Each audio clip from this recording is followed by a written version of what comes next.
Hola, ¿qué tal? Soy Andrés Bonfilio y estamos aquí en su podcast de alto perfil nuevamente, aquí con un personaje maravilloso. No es precisamente el director de cine, pero es un abogado muy reconocido, Emilio Fernández. Muchísimas gracias y muy gustoso que estés aquí con nosotros el día de hoy. No, el gusto es mío.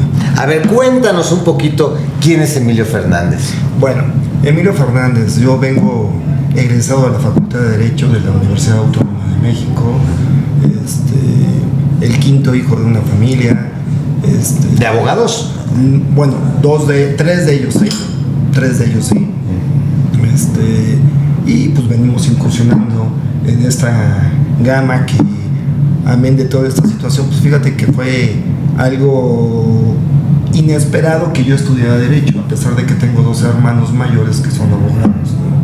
Inesperado, ¿por qué? Pues porque yo quería estudiar Ingeniería Civil en algún momento de la vida. Sí, pues sí. En la preparatoria todavía, que iba en una preparatoria particular, pues tenía la inquietud de estudiar y me llamaba mucho la Ingeniería Civil. ¿Qué fue lo que pasa? Que no se abre el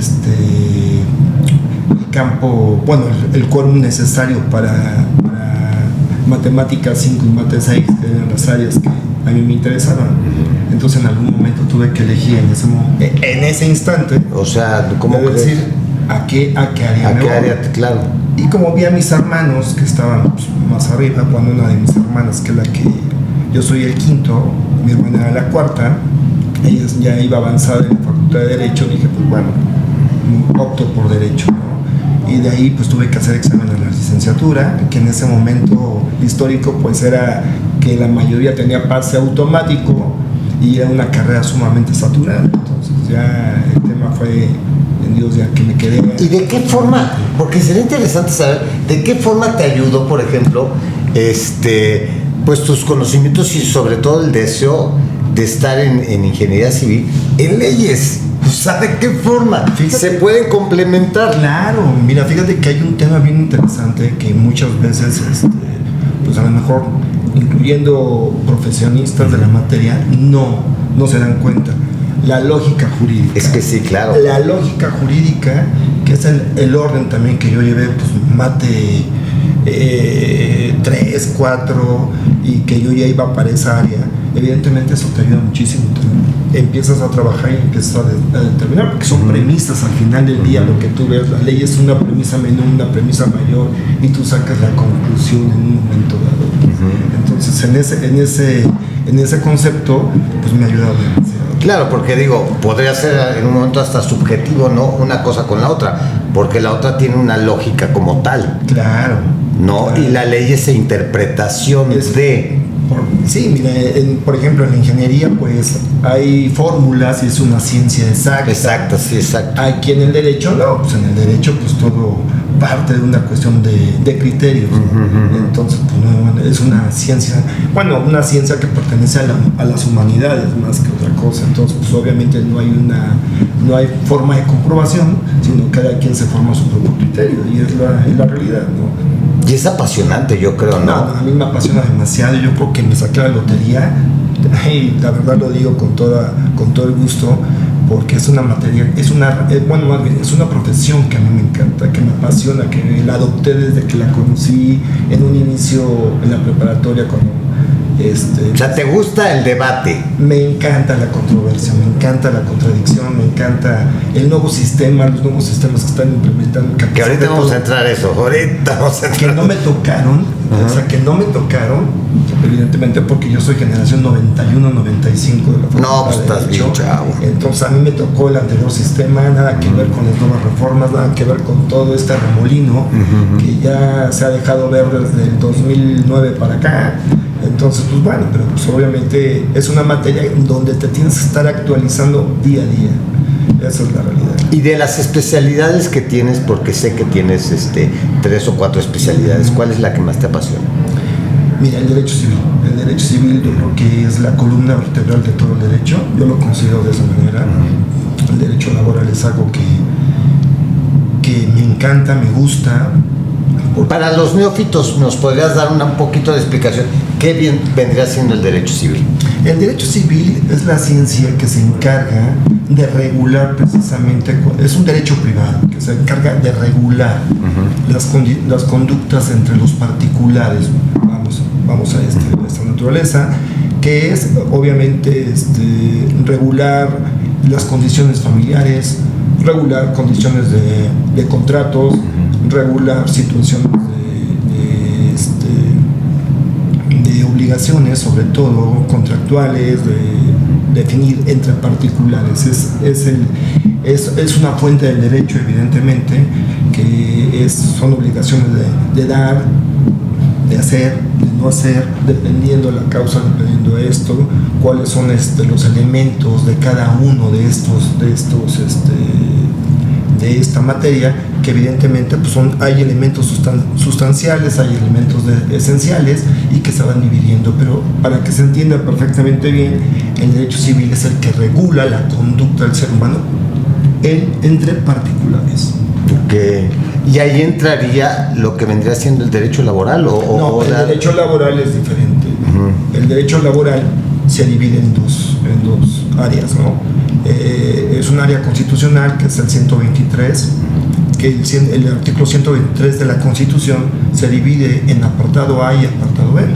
El apartado A es el que regula las relaciones obrero-patronal entre particulares, y el apartado B es el que regula a los trabajadores al servicio del Estado, ¿no? Entonces aquí son normas de orden público, a diferencia es un derecho social. Recordando un poco, y voy a hacer un poquito de semblanza en síntesis, cuando nace nuestra Constitución, la que se promulga en 1917, ahí es la primera Constitución en donde en México que se maneja derechos sociales, y dentro de estos derechos sociales estaban los derechos laborales, precisamente, ¿no? Y ya se implementa la Ley Federal del Trabajo en 1930, y de ahí pues viene ya toda una gama que no se había modificado y no se había reformado. La Ley Federal del Trabajo se reformó en esencia en el 70, luego procesalmente en el 80, y hasta finales de esta naturaleza, bueno, se empiezan a hacer todo este cúmulo de reformas esenciales y adjetivas que evidentemente pues tratan de beneficiar a una gama de un grupo más que se considera vulnerable, o sea, más vulnerable, que son los trabajadores en este caso, ¿no? No, pues muy interesante. Fíjate, digo, ahorita que te estaba escuchando, digo, no es cebollazo, pero ¿tú das conferencias o das clases? Porque la verdad tienes una facilidad y sobre todo el conocimiento, que es una de las cosas que yo admiro más de ciertos abogados. No puedo generalizar, pero de algunos abogados es precisamente el estudio. Gracias. El estudio, ¿no? Entonces tú tienes muy, muy puntual los artículos y todo este tipo de situaciones. O sea, ¿litigas? Me encanta, es mi pasión. Yo soy abogado litigante, litigo en materia laboral, litigo en materia civil y en materia administrativa. Ok, pero ¿nunca has dado conferencias? Sí, también me han invitado a participar, y también he tenido cierto espacio en alguna de ellas. ¿Y cuándo fundas tu bufete? En el 2003. ¿Está bien dicho bufete o...? Sí, en 2003. En 2003, con 2 socios, llegamos al World Trade Center, y de ahí pues empezamos a trabajar y todo este aspecto, y hasta la fecha, ¿no? Pues cada uno de mis socios agarraron diferente camino, y en 2013 pues yo me quedo ya solo en el bufete. Ok. De hecho. Oye, cuéntanos una cosa, ¿de qué forma toda esta situación de, bueno, evidentemente la reforma judicial, desde tu perspectiva como abogado, ¿cómo ves esta situación? Porque digo, también es una controversia, porque la gente que no conocemos el derecho como tal, pues no sabemos o no podemos decidir o definir nuestros criterios sobre lo mismo, ¿no? Pero alguien tan experimentado como tú, y sobre todo con los conocimientos que tiene, más o menos, ¿qué nos podría decir de todo este tema de la reforma judicial? Bueno, pues ha sido muy polémica, para empezar, en dos vertientes, ¿no? Una, el común denominador de la gente no sabe en qué consiste esa reforma judicial. Hoy en día se modificaron artículos de la Constitución que son los que regulan precisamente la ley de amparo. O sea, la ley de amparo va a tener modificaciones muy pequeñas, pero lo que realmente se reestructuró en esta reforma es la forma en cómo se va cómo se distribuye la Suprema Corte de Justicia, el Tribunal Disciplinario, que antes era el Consejo de la Judicatura, todo esto por elección popular. O sea que pues sí, pero hay más fondo, más fondo sobre esto. O sea, ¿por qué no pensaría que realmente nada más es la elección a lo mejor de determinados magistrados o jueces, ¿no? Creo que hay un fondo mayor. Mira, el fondo mayor que yo le veo como jurista es esa cuestión, ¿no? La elección popular. Para mí se acaba la carrera judicial, que es un tema que no sé, lo hemos escuchado todos, y las protestas precisamente de la gente del Poder Judicial Federal es precisamente bajo esa tesitura. Ellos generan, imagínate, entran a trabajar al Poder Judicial Federal, entran a trabajar de comisarios, entran a trabajar de actuarios. Hay una carrera como tal. Hay una carrera como tal. Y de ahí empiezan a escalar, siendo jueces de distrito, de ahí se van a magistrados y algunos llegan a ser ministros de la Corte. Entonces, bueno, pues es toda una vida laboral en donde ellos nos dicen, sabes que pues acabó la carrera judicial porque ahora viene la elección popular. Y la elección popular pues viene con esta gama de requisitos que tampoco son los más viables, porque verdaderamente no exigen a los aspirantes muchísimas cosas.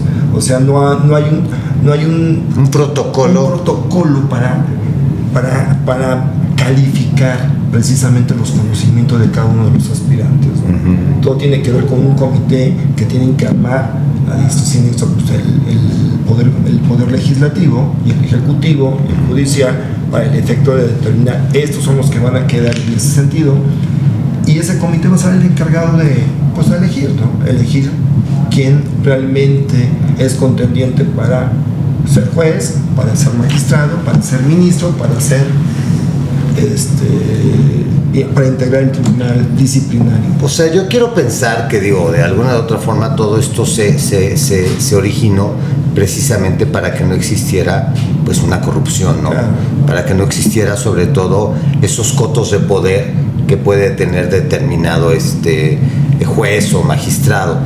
Quiero pensar de esa forma y quiero ser bastante, digamos que inocente en pensar. Sin embargo, al crear todo este comité, pues está generando exactamente lo mismo desde mi punto de vista. Claro, porque dependen de un solo poder. Exactamente. El tema es que solamente el Ejecutivo y el Legislativo son los únicos que van a organizar todo este aspecto de aspirantes para que integren otro poder, que es otro poder que es autónomo e independiente de los otros dos. Entonces, imagínate. Autónomo. Entre comillas, subrayado, porque pues, al final del día yo lo veo desde mi muy particular punto de vista de los poderes de la Unión, es el patito feo de los otros dos poderes, ¿no? Porque los otros dos poderes son los que manipulan precisamente toda esta reforma que se realizó. Y yo creo que sí tenía que ver y era necesaria una reforma del poder. No, eso es indudable. Eso sí, porque sí también no hay que negar que también hay actos de corrupción, que también les llegó a pegar allá, sobre todo en el Consejo de la Judicatura Federal, que era el visor, era como el órgano interno de control de cualquier tipo de dependencia para vigilar los actos de cada uno de los jueces, magistrados o trabajadores. Supongo que tú tienes de eso 489,000 anécdotas, ¿no? Sobre todo habiendo estado en conciliación y arbitraje. No, imagínate, ¿no? Ahí simplemente de cada 10 amparos que tú promovías en aquella fecha, 8 amparos se otorgaban. Imagínate, el 80%. ¿Esto qué quiere decir? Que las juntas evidentemente pues no realizaban el trabajo que deberían haber realizado. Y por eso es que el Poder Judicial Federal modificaba a diestra y siniestra los laudos de las propias juntas. Entonces, pues bueno, ¿no? Que si era necesario, pero yo creo que hoy en día pues no se está respetando esa parte de la carrera judicial y no sabemos en qué postura vamos a estar, porque eso no lo vamos a ver de aquí hasta dentro de reflejado en unos 2-3 años. Tú, por ejemplo, tú podrías lanzarte para un magisterio, para a lo mejor una judicatura, para algo Sí, pero como juez, magistrado, sí, porque pues, digo, cualquiera, ahí están las bases y cumplen los requisitos, no tendrás ningún problema para tornar. El tema es ese, ¿no? El tema es quién te va a calificar, cómo te van a calificar. Y bueno, confiando en que realmente la calificación sea, o sea, los aspirantes sean los que saquen la mayor calificación, que eso sería lo ideal. Yo fíjate, yo digo, hablo a título personal, todo esto lo estoy hablando a título personal, entonces, sí, a fin de cuentas yo considero que la división de poderes es muy importante en un gobierno y en un país. Claro. O sea, la división de poderes tiene que existir precisamente para que existan esas controversias y sobre todo de gente con más conocimientos que un legislativo, ¿no? En este caso, creo que se está perdiendo.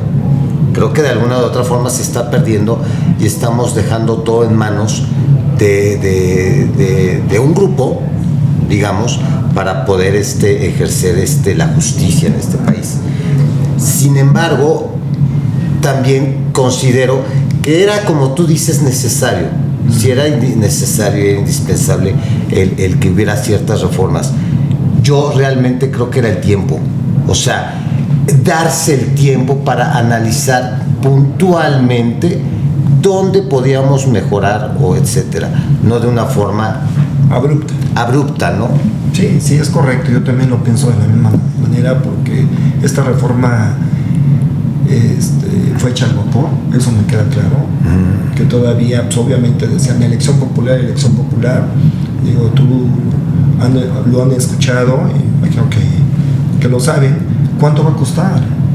Simplemente las elecciones de estas magistraturas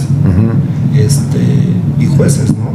Ministros de la Corte y el Tribunal Disciplinario. O sea, ya dijo el INE que no puede bajar, o sea, 13,000 millones de pesos, imagínate la cantidad, ni siquiera la elección presidencial, ¿no? Entonces es un tema que verdaderamente...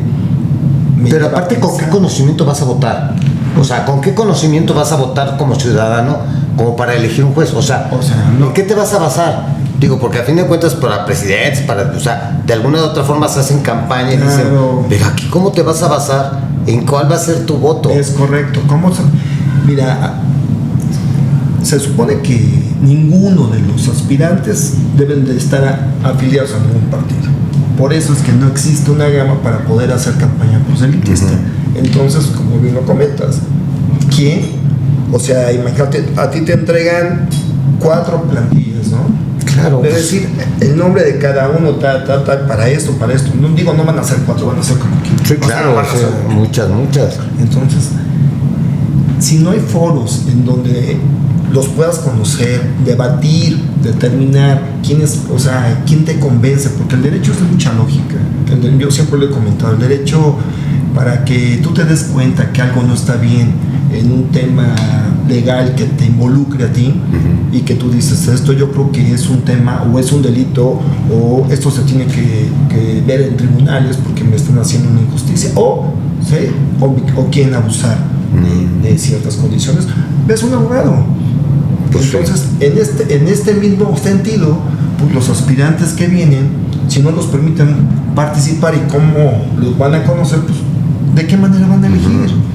¿Cómo sabes que es la mejor opción? Y por eso digo que la reforma, desde mi muy particular punto de vista, pues estaba hecho mejor. Esto tenía que tener un poco de mayor estudios. Sobre es algo muy serio. Pero igual, si quieren hacerlo por elección popular, que desde luego yo estoy en desacuerdo, 1000 por 1000. ¿Por qué? Porque precisamente no puedes calificar la capacidad o la experiencia que tenga un aspirante y obviamente va a resolver. Y son los que resuelven al final del día. ¿Y cómo vas a dejar esa elección en manos de gente que a lo mejor no tiene, ya no digas el conocimiento, sino gente que en un momento dado pues no sabe ni qué está votando? O sea, no sabe ni qué está votando. Es correcto. No, inclusive con la posibilidad de que en ese grupo exista gente con malas pues digamos maneras, ¿verdad? Para no decirlo de otra forma, pero pues ya sabemos a lo que nos referimos. Sí, claro. O sea, ¿cómo? Un control. Un control, exactamente. Es un control. Entonces, al final hoy en día no lo vemos.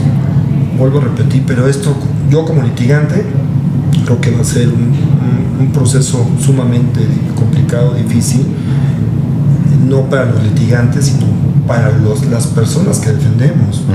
Imagínate nada más llegar y determinar y decir, bueno, tiene que resolver determinado juicio de amparo de los que ya están elegidos, bajo qué aras, bajo qué conocimiento, bajo qué condiciones te dicta un amparo, te dicen no cuando tienen la razón, y bueno, son situaciones ahí que... O sea, se puede volver un caos.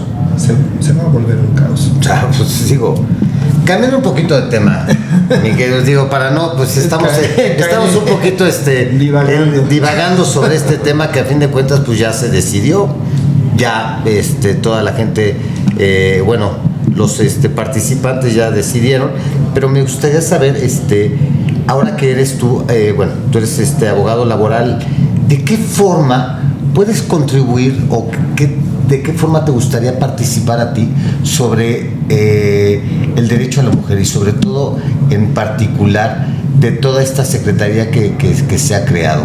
Porque creo que es muy interesante esto, ¿no? Porque fíjate, mira, independientemente del género, creo que sí, claro. Aquí hay un tema bien interesante. Nosotros pertenecemos a la Organización Internacional del Trabajo. Esta organización mundial realizó un convenio, que es el famoso convenio 190. Este convenio 190, México, siendo el primer país latino, lo ratificó. ¿Ese convenio en qué consiste? Y fue implementado precisamente en la reforma de la Ley del Trabajo. Es precisamente erradicar la violencia y el acoso en los centros de trabajo. Precisamente darle la oportunidad. Porque antes los acosaban, bueno... Pero no necesariamente a la mujer, ¿o no, sí? Claro, no, es en general, porque no solamente el acoso y la violencia claro. Se genera para este género, sino también existe la otra situación.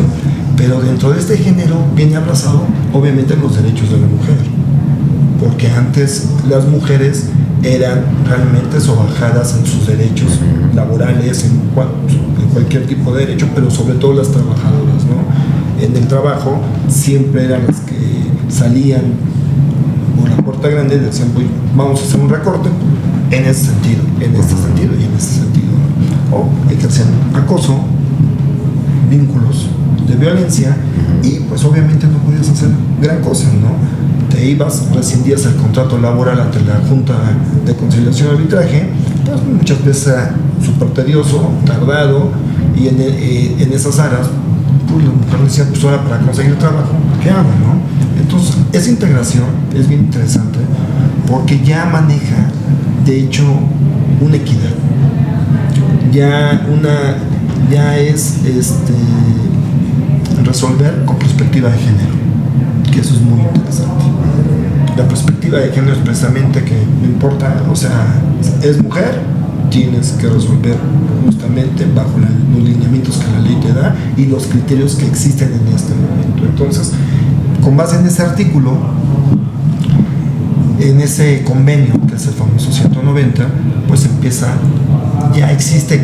debe de existir una capacitación por parte de los empresarios, de las empresas, para erradicar precisamente ese tipo de violencia y acoso laboral que se puede dar, ¿no? Porque el acoso laboral no solamente integra el que yo te estoy encima de ti diciendo si no haces este trabajo vas a ser despedido, esto, ¿no? Sino también puede existir otro tipo de delito que se considera también dentro del acoso, que es pues, obviamente una cosa. O sea, dentro de ese artículo viene especificado todo lo que es el planteamiento, lo que puede ser el acoso, pues es una gama, es mucho.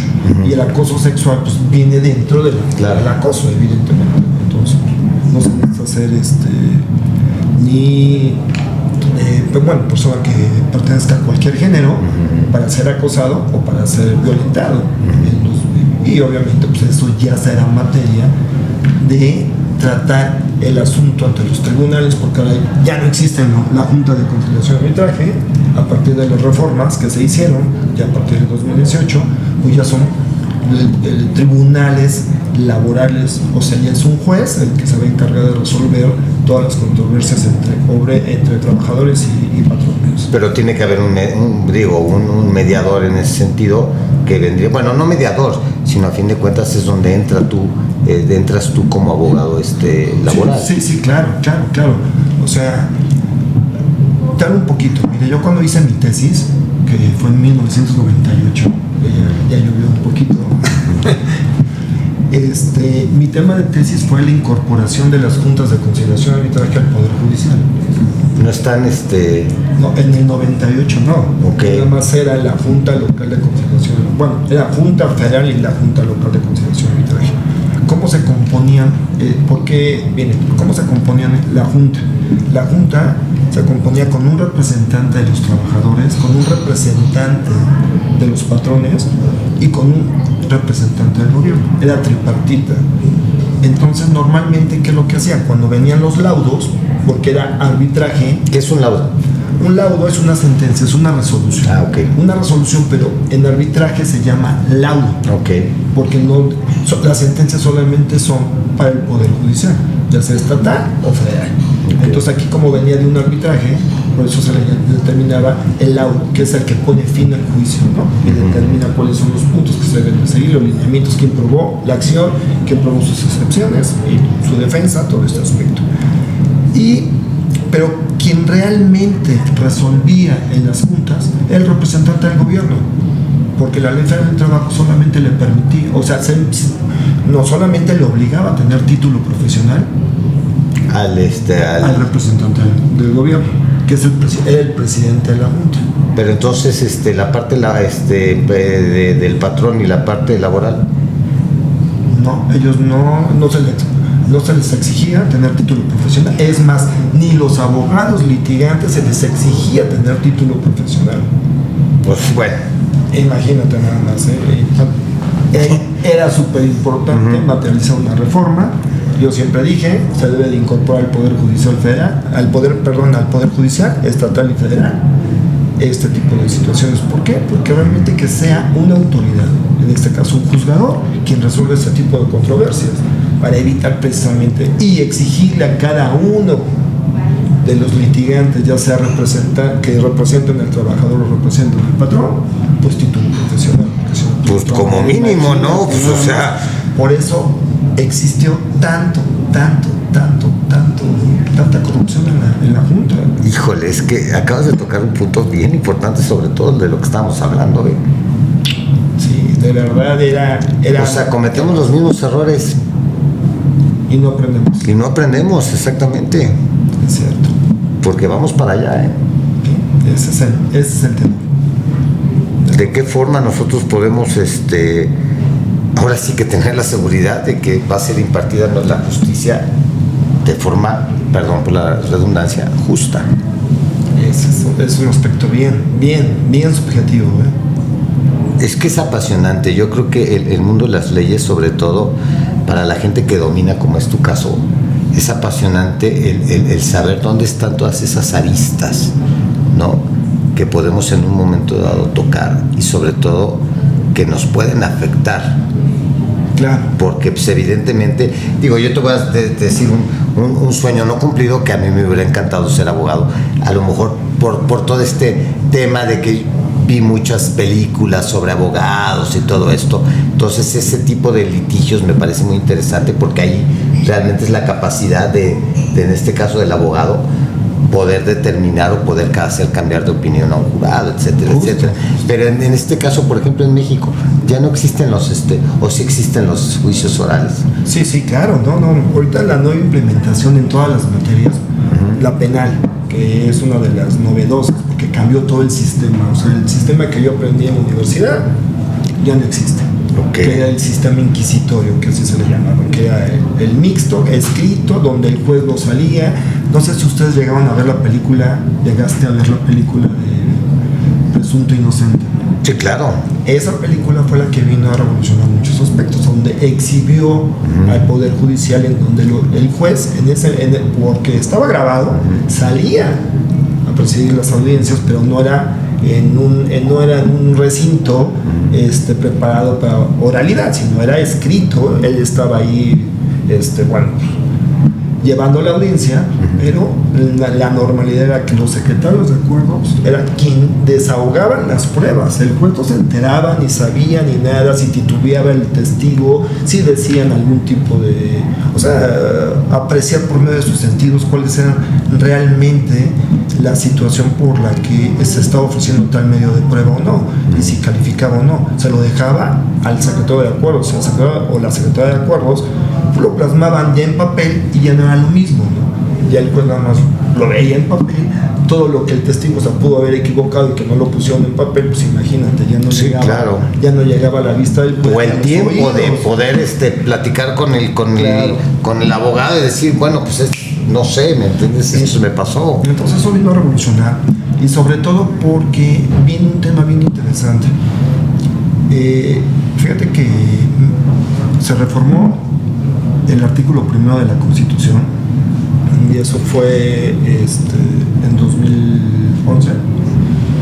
Se reforma con el presidente Calderón, porque México ya era parte de un convenio internacional en donde se obligaban en este convenio todas las partes o todos los estados participantes de generar un nuevo sistema penal acusatorio. El acusatorio es precisamente el oral, donde el juez está haciendo la audiencia, donde recibe a los testigos, donde recibe los medios de prueba, donde escucha las partes, donde existen ciertos principios que se deben de llevar a cabo y cumplir. Entonces, esta es una reforma muy interesante, porque en el artículo 1 se equipara los tratados internacionales al nivel de la Constitución política de los Estados Unidos mexicanos. O sea, se traen. Sí, o sea, tienen el mismo valor en ese aspecto. Entonces, bajo esa tesitura, pues empiezan a hacer todo este tipo de reformas, en donde cambia el aspecto. En materia laboral ya existía. En materia laboral eran juicios orales, o sea, el 80% oral, un 20% escrito, pero en materia penal no, en materia civil no, en materia mercantil no, en materia familiar no.